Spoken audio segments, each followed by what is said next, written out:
사람은 때로 삶의 자리를 떠나보내려고 여행을 합니다. 여행을 하면 일상을 벗어나서 일상적으로 우리가 겪는 일들을 벗고 일상생활 속에서 얻게 되는 스트레스나 문제점들을 떠나서 훌훌 정신도 육체도 다시 이렇게 재생되는, 리프레시되는 그런 걸 위해 여행을 떠나죠. 그러면서 과거를 돌아다보고 과거의 또 추억을 되새기고 또 새로운 활력을 얻는 것이 여행입니다. 여행과 조금 다르지만 또 하나의 조금 다른 여행이 있는데 그건 순례라고 우리가 보통 얘기하죠. 원래 필그림, 우리가 청교도들이라고 하기도 하고 순례자라고도 하는 이 필그림은 원래 라틴어 페르 아그룸이라는 단어에서 연유합니다. 이 페르 아그룸이라는 말은 들판을 가로질러 가다라는 뜻인데 진정한 의미의 순례라는 것은 원래 상거래가 이루어지는 방에서 나오고 버스에서 내리고 기차에서 내려 대지를 걷는 길입니다. 여행이 수고라면 순례는 시련일 겁니다. 여행은 누구에게나 육체적으로 힘들지만 순례는 영적인 도전입니다. 순례는 영적인 나침반을 따라 움직이고 신발 밑창을 세계 영혼 위에 대는 것이죠. 우리의 대지, 우리의 뿌리, 우리 자신과 접촉하는 겁니다.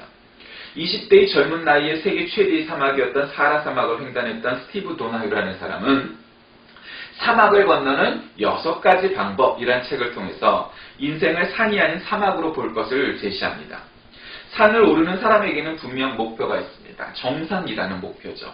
어느 곳에서도 산의 정상은 보이고 그 정상 향해 나가는 것이 등산입니다. 그런데 사막은 그와 좀 다르죠. 사막은 전혀 다릅니다. 사막은 예측 불가능한 것이 사막입니다. 사막에선 지도가 그닥 소용이 없습니다. 또 나침반이나 또 다른 것들도 어느 정도 도움되지만 그것이 다른 곳에서처럼 아주 정확한, 명확한 그런 목표의식이나 방향을 제시하지는 않죠. 그래서 우리는 때로는 사막에서 길을 잃을 수도 있고 신기루를 따라가다가 아닌 것을 발견하기도 합니다. 그 사막을 건널 때와 산을 탈 때 걷는 방법도 달라야 합니다. 등산할 때는 등산화를 신고 걸으면 되겠죠. 그러나 모래가 끝없이 쌓여있는 사막 광야를 걷는다면 발에 물집이 잡힐 뿐입니다. 등산화라는 것이 그런 거지. 사막에서는 힘차게 걷던 발걸음에 좀 힘을 빼야 합니다. 왜냐하면 사막은 어느 곳에서 모래가 약해가고 쑥쑥 들어갈지 알 수 없기 때문이죠. 방향도 산 정상을 향해서 나가는 등산과는 달리 나침반을 봐야 정확한 방향을 알 수가 있습니다. 우리는 인생에서 산이 아닌 어쩌면 사막을 건너가는 것이 인생이다. 이런 생각을 해보게 됩니다. 왜냐하면 우리의 목표가 정확하게 어느 곳인지 알 수 없을 때가 더 많기 때문입니다. 사막은 또 하나님이 우리를 통해 만들어 가신 아주 독특하고 창의적인 인생 여정을 의미하기도 합니다. 모든 사람이 추구하려는 정상을 향해서 우리가 인도하시는 게 아니라 우리를 오히려 하나님의 계획과 준비가 별 소용이 없는 사막과 같은 곳에서 우리가 모든 것을 기꺼이 내려놓을 때 우리 인생을 아름답고 독특하게 인도해 가시는 것이 하나님이다. 이런 생각이 들 때가 있기 때문입니다.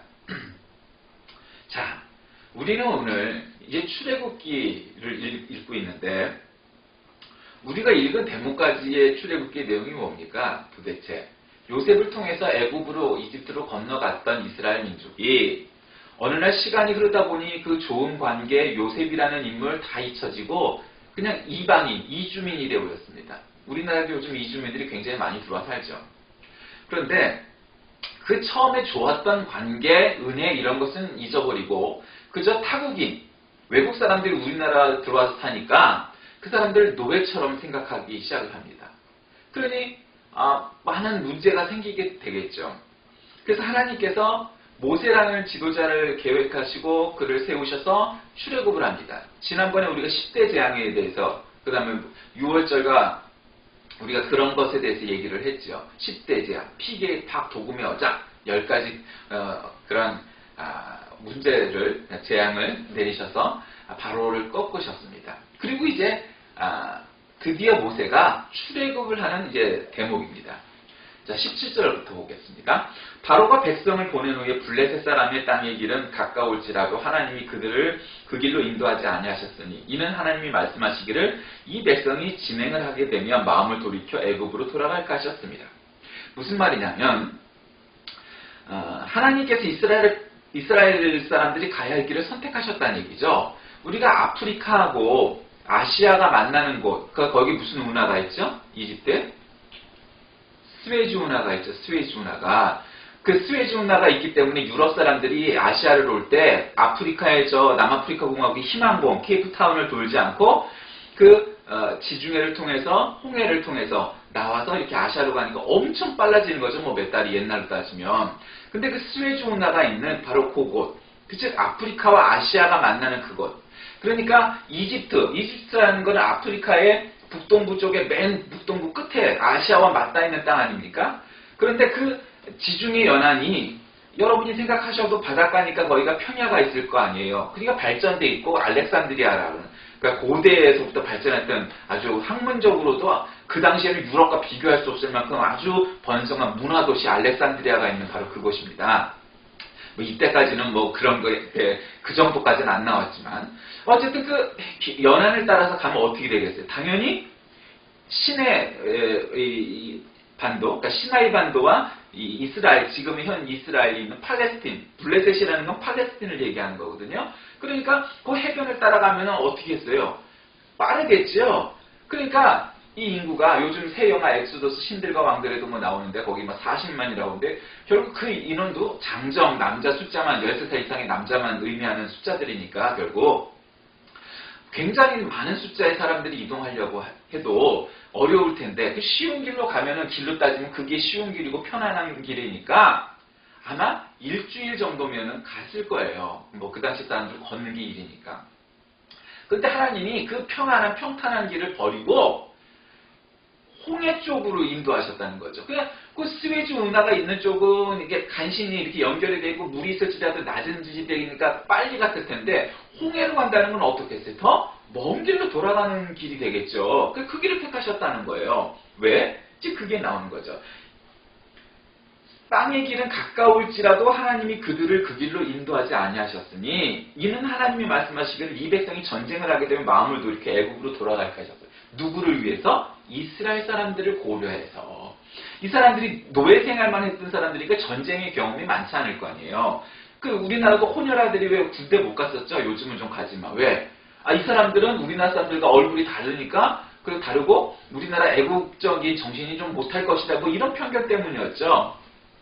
그래서 이 사람들은 전쟁의 경험이 많지 않으니까 팔레스틴 쪽으로 가다가 블레셋 쪽으로 가다가 그 사람들을 만나게 되면 전쟁을 하게 되면 부딪히면 이거 무시워라 하고 그냥 돌아와 버릴 것 같아서 하나님께서 먼 길을, 즉 18절에 하나님이 홍해의 광야길을 돌려 백성을 인도하셨다 이렇게 돼 있죠.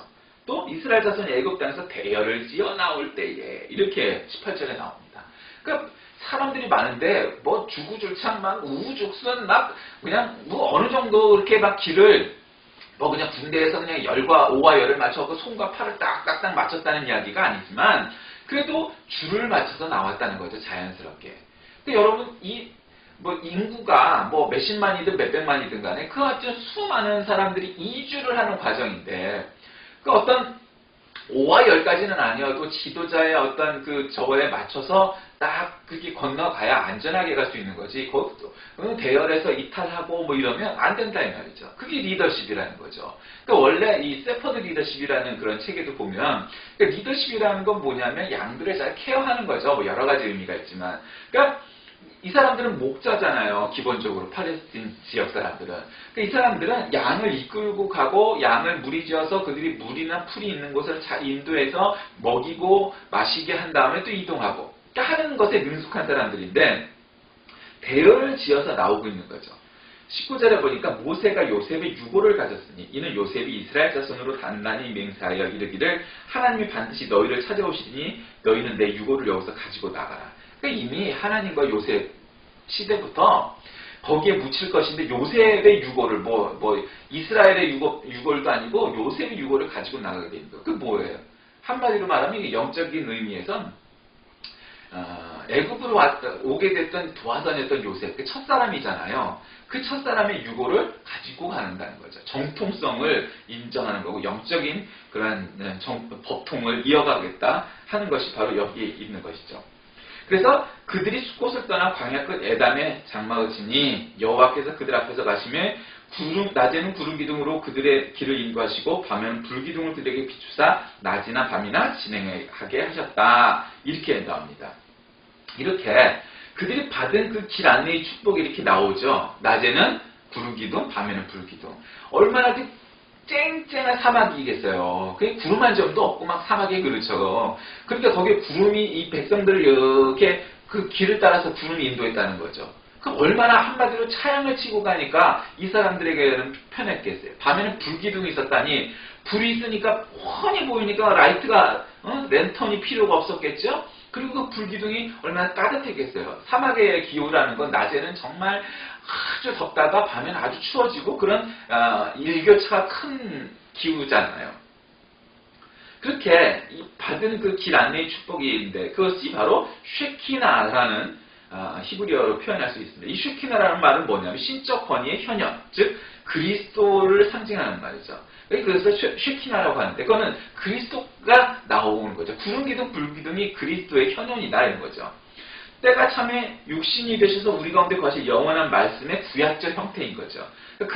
즉 구름 기둥과 불 기둥, 아까 지난주에도 우리가 그 어린 양의 문설주, 어린 양의 피 이런 것들이 다 그리스도를 상징하는 거죠. 그러니까 그리스도는 이미 광야에서 이스라엘 백성과 즉 교회와 함께 하셨던 거죠. 그러니까 하나님께서 자신이 광야로 인도하신 자들을 결코 버려두지 않고 그렇게 온 거죠. 그러니까 그렇게 그 불기둥, 구름기둥 이런 것을 통해서 하나님은 늘 변함없이 내가 너희와 함께 한다는 걸 보여주셨던 거예요. 그러니까 구약 성경을 특히 출애굽기, 모세오경 이 출애굽의 여정들을 보면 참 답답한 게 그거 아니겠어요? 읽으신 분은 다 비슷한 마음이겠지만 꾸준히 하나님은 이스라엘 백성을 이미 계획을 하셔갖고 팔레스틴으로 이렇게 데려가시려고 했는데 지금 먼 길을 돌아간다고 해봤댔자 그냥 몇 달도 끝났을 거라고요, 사실은. 그런데 이스라엘 백성은 나가기 전서부터 불만이 많고 이제 요 다음에 홍해 건너는 대목에 나오면 우리를 이끌고 나와서 죽이려고 작정을 했구나. 또 이제 시내 광야에 들어가면은 아시아 쪽으로 넘어가면 거기서도 그냥 하나님이 우리를 죽이려고 여길 끌고 나왔니? 모세가 그랬느니? 하나님이 정말 있니 없니? 노뱀을 만들고 금송아지를 만들고 꾸준히 불신앙을 행한단 말이에요. 그 믿음이 하나님께서 그렇게 많은 기적을 보여주셨는데도 말이죠. 그러니까 우리가 가끔 그런 기도나 그런 소망할 때 있잖아요. 하나님 내 눈앞에서 어마어마한 기적을 보여주시면 내가 그냥 흔들림 없이 믿고 평생을 살게요. 에이, 여러분 그렇게 하면 정말 그럴 것 같으세요? 그건 어떤 면에서 보면 참된 믿음 아니에요. 그건 정말 믿음이 아니에요. 그렇게 해주시면 고맙죠. 그런 일도 있겠죠. 왜 없겠어요. 그러나 보통은 그런 체험을 우리가 못할 수 있어요. 죽다가 살아나고 막 이런 거 말이죠. 그럼에도 불구하고 참된 믿음이란 하나님이 우리와 함께 하신다. 임마누엘 믿음으로 나아가는 거죠. 그 하나님의 동행을 믿고 임재를 느끼고 동행하는 사람이 진정한 그리스도인 것이지 왜 우리를 사막의 길로 왜 잘 살던 우리를 애굽에서 출애굽 시켜갖고 우리를 이끌고 나오셔갖고 이게 물도 없고 먹을 것도 없고 어쩌고 저쩌고. 여러분 인생은 사막길, 사막의 순례자와 같은 거라고 아까 초반에 말씀을 드렸죠. 물도 귀하고 먹을 것도 귀하고 밤에는 그냥 대가리가 그냥 까질 정도로 덥고 밤에는 그냥 으실으실 담요를 덮어도 춥고 아니 우리를 왜 가만 놔두지 여기 데리고 나오셔갖고 이러느냐 그런 불만이 있을 수 있죠. 그러나 하나님께서 출애굽을 시킨 이스라엘 사람들에게 갖고 있는 섭리 계획은 무엇이었어요? 이 사람들을 나의 백성으로 삼아 하늘의 별과 같이 땅에 노래할 같이 많은 백성들을 퍼뜨리겠다 하는 그러한 이스라엘 사람들이 스스로 말하는 어떤 선민으로 삼겠다고 하는 선택된 민족으로 삼고자 하는 그 하나님의 섭리 계획이 있으셨던 거죠. 근데 거기에 합당하게 이스라엘 사람들이 반응하고 살지 않았던 거고 사실은 지금도 그런 거죠. 유태인들은 지들만 구원받는다고 생각하지 하나님의 그런 크신 뜻을 이해를 못하고 있는 거죠. 지금도. 어쩌면 우리는 그들보다 좀 낫다고 하는데 낫긴 낫지만 그럼에도 불구하고 큰 범주에서 본다면 사실은 우리가 하나님 우리에게 이런 기적, 하나님 우리에게 이런 그냥 급격한 변화, 바다 물이 갈라지는 그런 놀라운 그런 기적 보여주기만 하면 뭔가 달라질 것 같은데 여러분 정말 뭔가 달라질 것 같으세요? 그닥 안 달라질걸요. 그건 믿음이 아니에요. 그렇게 해서 달라진다면 그 믿음이라기보단 또 다른 언어로 표현할 수 있는 그 무엇인가겠죠. 믿음은 보이지 않는 곳에서 보는 것이 믿음이에요. 그럼 하나님이 없으니까 그렇게 얘기하는 거 아니에요? 아니요. 그렇지 않아요. 우리 눈에 보이지 않아도 우리가 공기 속에 산소를 통하여 호흡을 하고 살아가는 것처럼 우리가 보이지 않아도 사랑과 애정을 느끼는 것처럼 하나님은 영적으로 느끼고 감화시켜 주시는 분이지 눈으로 보이니까 믿고 눈으로 안 보이니까 안 믿고 따위의 문제로 믿거나 말거나 그와 같은 차원으로 논할 객체가 아니라는 거죠. 하나님은 늘 변함없이 우리와 함께 하시고 늘 변함없이 우리에게 사실은 기적을 베풀어 주시죠. 우리가 밤에 잠을 잘 때 어떻게 눈을 뜨리라고 다음날 아침에 확신을 하겠어요? 사실은 알 수 없죠. 많은 분들이 그렇게 세상을 떠나시는 분도 많죠. 젊고 건강해도 말이죠. 늘 우리의 삶 속에서 사실은 기적들이 있는 거예요. 우리가 못 느끼기 때문이죠. 우리가 많은 순간 암세포가 생기죠. 특히 성장이 끝나고 이제 이미 그래서 노화가 진행되는 사람들은요. 그런데 매일 암세포가 우리 몸에서 생기지만 우리가 다 아마 암 환자가 되는 건 아니에요. 왜냐하면 그것을 이겨나갈 만한 우리의 건강의 균형을 잡아주는 호르몬과 그런 기능들이 우리 몸에 탑재되어 있기 때문이죠. 그런데 매일 암세포가 생기고 매일 그 암세포를 잡아먹는 일들이 우리 몸속에서 일어나지만 우리는 그걸 못 느끼죠.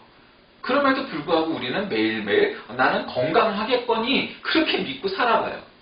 매일 지하철을 타고 버스를 타면서 우리는 한 번도 본 적이 없는 그 기사를 어떻게 믿고 살아가죠? 그런데 또 그들이 안전하게 우리를 운전해서 데려다 줄 것이라는 그런 믿음을 갖고 살아요. 그것도 작은 종류의 믿음이죠. 근데 우리는 그렇게 믿잖아요. 어떻게 믿어요, 그 인간을? 그래도 우린 믿어요. 왜냐하면 사회적인 시스템이 그렇게 돼 있기 때문이죠. 자, 오늘 우리는 출애굽을 하는 이스라엘 백성들이 구름 기둥과 불 기둥으로 가까운 길이 아닌 먼 길로 돌아가는 행로를 선택하여서 이끌어내는 과정을 보고 계십니다. 그리스도는 하나님은 우리를 가까운 길, 평탄한 길로 인도하시지 않는데 그곳에는 꼭 하나님의 계획이, 뜻이 내포되어 있다는 거죠. 왜 우리를 먼 길로 인도하실까? 왜 우리를 험난한 길로 인도하실까? 왜 우리를 평탄하고 가까운 길로 인도하시지 않을까? 우리는 그렇게 늘 의문을 가질 수 있죠. 그거는 괜찮아요. 사람이니까 그럴 수 있어요. 그러나 그 이유 때문에 왜 우리를 늘 평탄하고 쉬운 길로 인도해 주지 않고 이렇게 멀고 험난한 길로 우리를 인도하실까? 거기에는 하나님의 계획이 있다는 거죠. 오늘 하나님께서 그 길을 선택하시면서 그 뜻을 피력을 하셨는데 그것은 블레셋과 전쟁을 하게 되면 이거 무서워하고 그 길로 돌아가 버릴 것 같아서 하나님께서 먼 길이지만 그러나 전쟁 없이 갈 수 있는 먼 길을 선택하셨다는 거죠. 그리스도는 우리의 길뿐만 아니라 우리의 길을 밝혀주는 분이고 우리의 딱 이 뜨거운 뙤약볕을 막아주는 구름과 같은 분이 바로 그런 가이드 같은 분이 그리스도십니다. 하나님은 이스라엘 백성들의 신앙의 약함을 불쌍히 여기시고 그들을 그런 길로 인도하셨듯 우리에게도 우리의 내막과 상황과 믿음의 정도를 아시고 우리에게 필요한 인생의 여정, 사막길을 인도하시는 나침반, 지도, 내비게이션과 같은 분입니다. 우리를 구름 기둥과 불 기둥으로 인도하십니다. 그것이 때로 멀게 느껴질지라도 그것이 힘든 길이라고 여겨질지라도 우리가 그것을 불만하지 않아야 할 이유는 바로 그것이 우리에게 적정한 길이라고 판단하시고 인도하시는 길이기 때문입니다. 말씀을 정리해 봅니다. 자, 오늘 이스라엘 사람들은 평탄하고 가까운 길이 아니라 험난하고 먼 길로 돌아가게 하나님의 섭리 가운데 인도를 받습니다. 하나님은 가까운 길이 아니라 필요한 길로 인도하신다는 사실을 여러분 깨달으시기 바랍니다. 두 번째로 바로 거기에는 하나님의 뜻이 있다는 것도 우리가 생각해야 합니다. 마지막으로 우리가 이런 인생의 사막을 지날 때에 그럼에도 불구하고 하나님은 늘 우리와 동행하시고 우리를 인도하시는 분입니다. 그것이 믿음입니다. 그것이 오늘 출애굽을 하는 이 이스라엘 히브리 사람들과 함께 하시는 하나님을 통해서 배우고 오늘 이 시간 이 세상을 살아가는 우리에게도 동일하게 함께 하시는 하나님이시고 그리스도이신다는 것을 우리가 믿고 깨달을 때 그것이 참된 믿음입니다. 기도하겠습니다. 살아계신 하나님, 오늘 우리는 이스라엘의 출애굽 과정을 보면서 모든 것이 다 낱낱이 우리의 마음에 믿어지고 깨달아지는 것은 아니지만 그러나 분명히 가깝고 평탄한 길이 있음에도 먼 길로 돌아가게 인도하신 하나님의 뜻이 분명히 있었다는 것은 알게 됩니다. 어쩌면 우리의 인생 그것도 마찬가지일 듯 싶습니다. 우리 눈에 더 쉽고 편안해 보이고 더 빠른 길이 있어 보이지만 늘 우리는 어쩌면 그 길보다는 다른 길로 걸어온 듯 싶습니다. 그곳에는 분명히 하나님의 뜻이 계실 줄 압니다. 그 뜻을 깨닫게 하시고 그 뜻대로 살아가는 우리 모두 되게 하여 주옵소서. 예수님의 이름으로 간절히 기도드립니다. 아멘.